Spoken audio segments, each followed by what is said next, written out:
Last week I made this skirt and I really felt like it needs a matching top.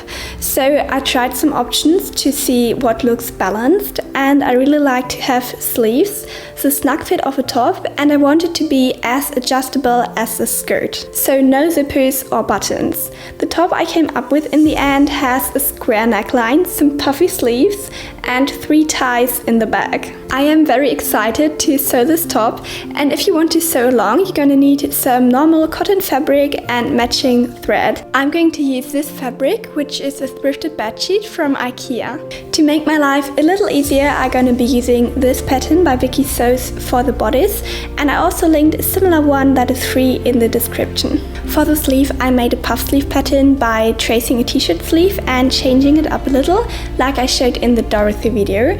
A link to the sleeve pattern is in the description as well. We're gonna start with the bodice, so let's put the pattern together. I start by cutting off the edges. Afterwards, I had to figure out how the pages go together and tape them. I definitely recommend to use painter's tape to do this, because this clear one drove me mad. It made awful sounds, rolled up on itself and stuck on everything it was not supposed to. After taping, I just had to cut out the pattern.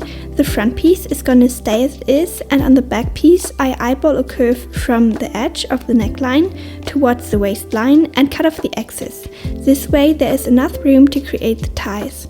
I also straightened out the waist because the dart is not necessary anymore. The pattern is done, and using a PDF pattern as a base is just such a breeze. I'm now first going to press the fabric nice and flat. Then I'm gonna cut out 2 sleeves from the main fabric and the bodice lining from a white cotton. Afterwards, I mark the darts on the bodice. I won't cut out the bodice from the main fabric just yet, because I want to use the lining basically as a mock-up to make sure that it fits. Now that I have these pieces, I'm gonna start by sewing up the lining. First, you have to close up the darts. If you have ever wondered why there are 2 points on the darts, here's why. You first have to sew towards the first point, and when you almost reached it, you start sewing towards the second point as close to the edge as possible. At the end, leave some long thread tails and tie them in a knot. This way, after pressing, the end of the dart goes smoothly into the fabric. When the darts are all sewn, put the front and back pieces right sides together and close up the side seams and shoulder seams. I sewed them with a basting stitch just in case I have to seam rip them. The lining is sewn, and I just tried it on to see how it fits. I decided that I want to make the bottom edge a bit shorter to make it fit better to the skirt, so I just pinned that edge in place, and I'm also gonna make the armhole a bit bigger in the front. I marked 1 centimeter from the folded edge and cut off the excess, and also cut the armhole bigger. Then I transferred the changes onto the pattern. Now I know that the pattern fits, I can cut out the front and back piece from the main fabric. I'm gonna assemble it just like I did with the lining, which means first closing up the darts and then sewing the shoulder seams and the side seams. I'm now gonna put the bodice aside for a second to start working on the sleeves. Sew 2 rows of gathering stitches along the top edge, leaving 9 centimeters unsewn on both sides. Therefore, turn the stitch length up to 4 millimeters and don't backstitch at the beginning or end. Sew 1 of the rows within the seam allowance and 1 outside the seam allowance. Fold the sleeve in half, close up the underarm seam and zigzag stitch it. Now pull on the gathering stitches until the sleeve has the correct size for the armhole. Pin it on the outer bodice, starting on the underarm seam. Concentrate the gathers at the top edge and let them fade out towards the front and back. Carefully sew the sleeve in place, make sure it's looking nice. Take out the gathering stitches and press the seam allowance towards the bodice. The sleeves are put in and the gathers are looking nice. By the way, if you have any questions, just leave a comment down below, and if there's anything you want to see me make, just write that in the comments as well. Right now, let's create the cuffs. Rip out 2 pieces that are 6 centimeters wide and fit around your upper arm. Fold and press the edge in 1 centimeter. Fold it open again, fold it in half, sew it together and press the seam allowance open. Now take your sleeve and sew 2 rows of gathering stitches on the bottom edge. Pull on the gathering stitches until it's the size of the cuff. Then put them right sides together and evenly pin the sleeve on the cuff. Now you can sew it together. Flip the cuff over and press it flat. Then press the edge over 1 cm, which is what we previously pressed, and fold it in half, meeting the seam that connects the cuff to the sleeve. Finally, top stitch it down, making sure you're catching the fabric underneath. The cuffs are attached and luckily they fit comfortably around my arm, which is great. So now I'm going to attach the lining to the rest in the most professional way I know. Because the fabric stretched out a little while sewing, sew a basting stitch along the neckline of the outer bodice and the lining.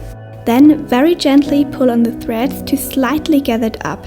It's not supposed to look gathered in the end, the goal is just to make it the same size again as the pattern piece. This way the neckline won't gape open. Now take the lining and cut off 2 to 3 mm all around the neckline. It will help to ensure that the lining won't be visible in the end.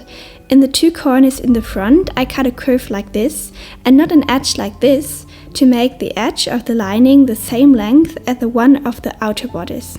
The prep work is done, so let's actually put it together. Place the lining and the outer bodice right sides together and sew around the neckline. In the front, sew with your normal stitch length. Backstitch on the back right after the shoulder seam and sew the back with a basting stitch. This way it's easier to undo the seam to insert the ties. Snip into the corners of the front neckline, but don't cut through the seam. Then turn it inside out and press the seam allowance towards the lining. We're now going to take a little break from sewing the bodice to create the ties for the back. Therefore, try the bodice on and figure out where you want to place the ties. Measure out the distance they have to cover and divide it by 2. Add 52 centimeters and you get the length of your tie. For me that is from top to bottom, 62, 58 and 54 centimeters. If you don't care about the ties getting bigger towards the bottom, you can also just make them all the same length. Rip out strips of fabric that are 3.5 centimeters wide. Then give them a good press and fold in the edges by feeding it through this bias binding tool. You can also fold it manually, but it's a lot faster with the tool. Next, fold it in half, press it, and lastly fold in one edge of each tie to make the tie have a nice end. Finally, sew along the whole piece to secure the fold in place. If you're enjoying the video and like what I do, definitely subscribe to my channel so you won't miss any upcoming projects. You should now have 6 ties with the correct length, so let's attach them to the top and finally finish the neckline. Seam rip 3 little holes where you want to place the ties. Put them in the holes and sew them in place by properly sewing the back neckline where we previously only did a basting stitch. When you reach a tie, backstitch once to really secure it in place. Now you can understitch the neckline. Understitching means to stitch the seam allowance to the lining. It helps to keep the lining invisible from the outside. Start and stop stitching about 1 cm from the corners in the front. Finally, give the neckline a good press with the outside being a little bit visible from the inside. This is what I call a clean, finished neckline. All that's left to do is to close up the bottom edge and finish the armholes. First, cut off 2 to 3 mm on the bottom edge of the lining for the same reason as on the neckline, which is to hide the lining. I'm about to finish the waistline and I'm considering to sew it while it's turned inside out and turn it right side out through the sleeve opening, but I'm not quite sure that it will work, so I'm just gonna pin it in place, try it out and see whether it works. So I pinned it and turned it through the armhole opening. After pinning it, I properly sewed the bottom edge down. Then I had the great idea to understitch it, though I wasn't quite sure it would work, but I just tried it and it worked by basically understitching it through the armhole opening. Well, I guess this is what you get when you understitch something that is not supposed to be understitched. So I just have to seam rip this and understitch it again. So I seam ripped it and sewed that area again. Finally, I turned it right side out and pressed it. Now we're on to the final step, which is finishing the armholes. Fold and press the edge of the armhole lining in for about 1 centimeter.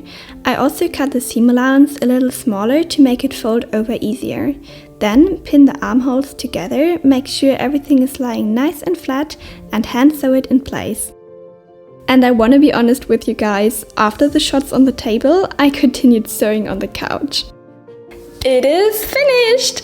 And I am very happy with how clean the neckline looks. Doing all of those extra steps is a lot of work, but I think it was definitely worth it. I also think made from a more fancy fabric, this could easily be part of a ball outfit. I'm also very happy that it looks nice together with the skirt, especially because I struggled a lot with coming up with a design I liked and that looked balanced. I hope you learned something in this video. I'm so happy you're here and hopefully you want to watch more. And right now, without further ado, let's have a look at the finished top.